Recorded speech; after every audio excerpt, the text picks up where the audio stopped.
debería de ser un mecanismo legal. La palabra ilegal la ponen los que no han vivido las circunstancias. Tenemos problemas culturales muy serios, muy arraigados de creencias. El tema jamás debió haberse politizado.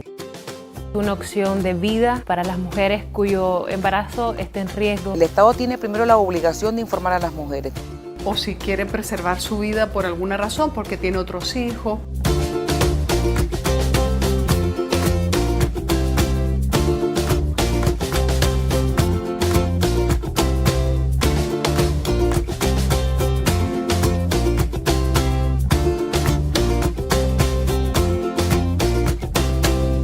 Aborto terapéutico. ¿Y vos qué pensás?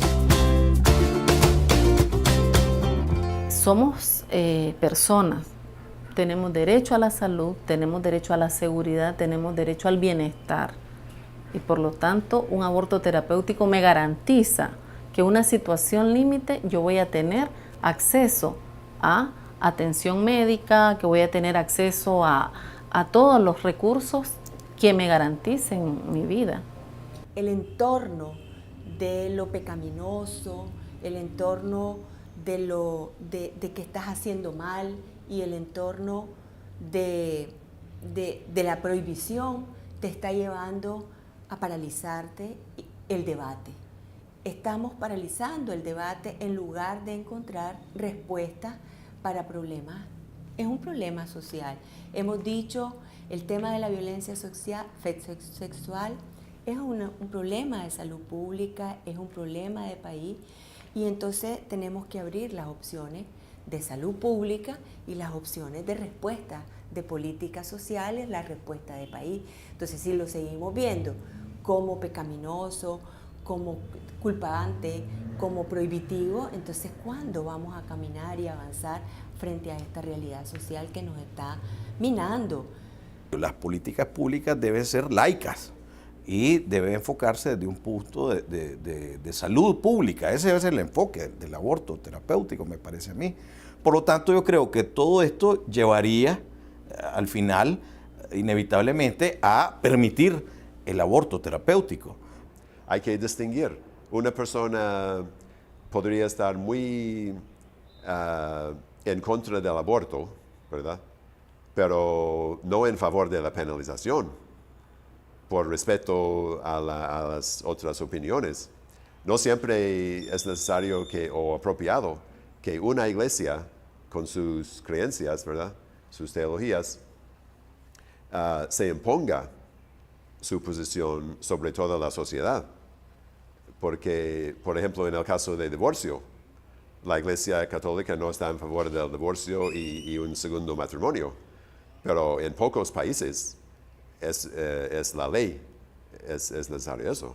Y la Iglesia realmente no está abogando para que se imponga esa idea, esa posición sobre toda la sociedad.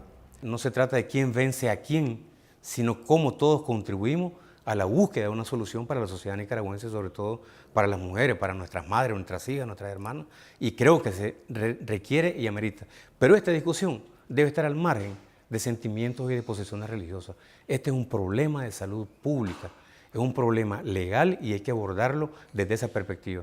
Cuando ya lo tiñe uno con los fanatismos religiosos, eso complica la situación porque uno cree o no cree, pero todos tenemos derecho, el que cree como el que no cree, todos tenemos derecho ciudadano. Y no puede ser que en un país donde somos politeístas, en un país donde hay diferentes culturas y hay diferentes creencias religiosas, nos impongan a las mujeres una creencia religiosa, un pecado. ¿Por qué ese pecado lo tenemos que asumir todas las mujeres? ¿Por qué yo me tengo que plegar a una religión? Yo tengo derecho a escoger qué religión quiero tener en mi vida. Yo tengo derecho a escoger mis creencias y yo tengo derecho a tener salud y a que mis seres cercanos, mi familia, también la tengan. Una concesión hacia la Iglesia Católica, esto fue claro pues en relación al cardenal Obando y Bravo, la participación en la injerencia de él en el tema del aborto terapéutico ha sido excesivo y el respaldo político, que es la otra parte de la politiquería de un sector de la Iglesia que, aprovechando una circunstancia electoral como esta, a través de pensamiento reaccionarios y retardatarios de la propia Iglesia Católica, influyó y coincidió con la voluntad política de un caudillo que quería llegar al poder a costa de lo que fuera y utiliza la religión, porque esta es la instrumentalización de la religión para poder llegar al poder. Por ejemplo, si una mujer tiene cáncer del útero, entonces la práctica de los hospitales católicos es hacer lo necesario para resolver ese problema del cáncer del útero. Y bueno, muere el embrión o feto, pero es un efecto secundario, no es el efecto deseado, ¿verdad? Entonces, en estos casos, yo creo que hay que tener más claridad, porque yo entiendo que aquí hay algunas dudas sobre qué hacer en esos casos. Y yo creo que la doctrina de la Iglesia Católica no prohíbe los procedimientos necesarios en estos casos.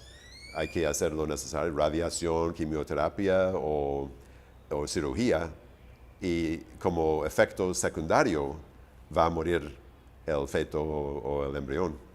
Muchísima de la gente que ha votado para que se suprimiera del Código Penal el indicador terapéutico, no cree en esto, que es un debate fruto de la incultura, de la confusión de términos, de que las razones políticas, el temor a enfrentarse pues, a la opinión de algunas autoridades de las diferentes iglesias cristianas en Nicaragua, pues tanto católicas como evangélicas, los llevan a apoyar una medida absurda, sin ningún sentido, y yo lo considero incluso una estupidez, porque nosotros lo tomamos del Código Español del siglo XIX, este indicador terapéutico, lo tuvimos muchísimos años en la legislación de Nicaragua, más de 100 años lo tuvimos. Que hay mucha discusión que es de naturaleza religiosa, pero que este es un problema de salud y se manipula el concepto de la vida del non nato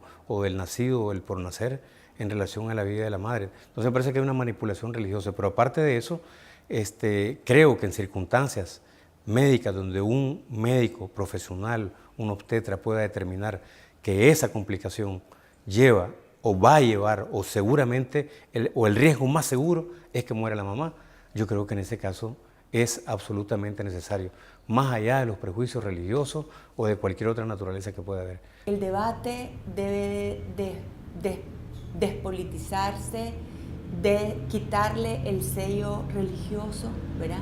Porque así como la religión católica, ¿verdad?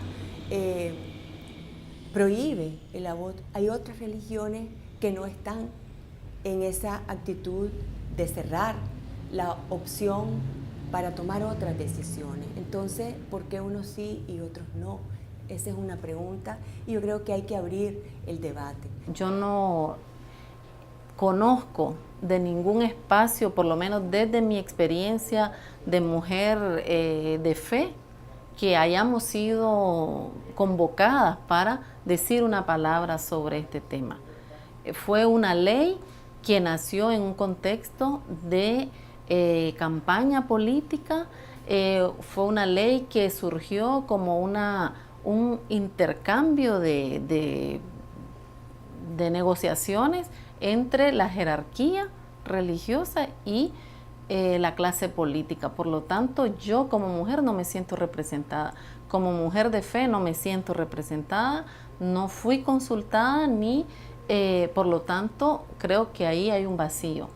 Yo creo que es sano que lo abordemos sin el apasionamiento, creo que es sano que lo abordemos dotando de la información a la sociedad. En la medida en que una sociedad está más informada, en la medida en que una sociedad es más culta, este tipo de problemas de carácter ideológico, de carácter político, se pone de un lado y se aborda el problema en su verdadera naturaleza, en su verdadera dimensión. Y siempre es una cuestión de la conciencia de la persona. La doctrina de la Iglesia Católica es que hay que seguir la conciencia, hay que formar la conciencia y seguir la conciencia de uno. Tenemos una visión muy politizada, muy ideologizada y no muy bien argumentada sobre el asunto. Aquí te llevan o es pecado o no es pecado. Y yo creo que en ese sentido una decisión de tanta trascendencia no debería de llevarse a esos juicios, ¿verdad?, morales, sino que debería de llevarse a el plano de qué más me conviene a mí en este momento que estoy viviendo como mujer o como niña, ya como adulta, ¿verdad? Pero sobre todo como niña. Es cuestión de las circunstancias y, por ejemplo, en estos casos, pues, que queriendo salvar la vida de su bebé, ninguna mamá quiere que muera el embrión o el feto en ella, ¿verdad? Pero si pues, ponderando, analizando todas las circunstancias, si ella decide que necesita tener un aborto, yo creo que no debe enfrentar castigo por la ley. La prohibición del aborto terapéutico constituye una grave violación de los derechos fundamentales de las mujeres. El derecho a la vida, el derecho a la salud, el derecho a la integridad física y psicológica. ¿Y vos qué pensás? En algunas ocasiones creo que es lo mejor. Tal vez cuando sea una violación de una niña de 12 años. Por una malformación congénita en su bebé, yo creo que es mejor. ¿Cómo va a morirse la mujer y dejar a su otro hijo? Nace el niño y muere la madre. La ley no mira. ¿Y mis hijos? Si la vida de la madre está en riesgo. Obligarle que ella pueda parir, no se puede. Debería de ser legal. No es lo mismo que me lo cuenten a que me lo